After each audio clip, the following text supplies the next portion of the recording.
ఎందుకో తెలియదు. కానీ అందరూ సంతోషంగా, విజయవంతంగా ఉన్నారు. కానీ నేనెందుకు ఇలా ఉన్నాను? అని చాలామంది మనలో అనుకునే ఉంటాం కదా! అవును. వాళ్ళు సంతోషంగా ఉన్నారు. విజయవంతంగా ఉన్నారు. ఎందుకంటే వాళ్ళకి స్పష్టంగా తెలుసు వాళ్ళకి ఏం కావాలి? ఏం చేస్తే వాళ్ళు హ్యాపీగా ఉంటారు?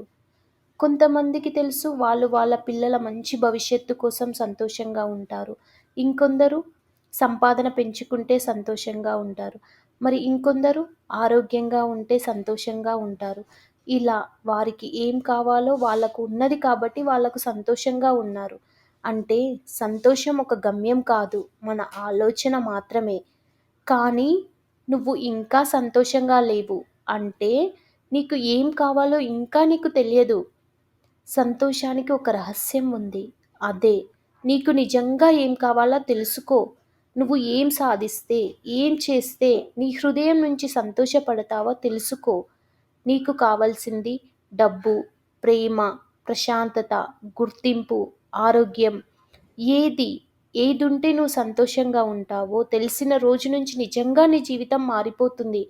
కాబట్టి ఇంకా ఎంతకాలం సందేహిస్తూ కూర్చుంటావు? బాధపడకుండా నీ నిజమైన సంతోషాన్ని తెలుసుకోవడం ఇప్పుడే మొదలుపెట్టు.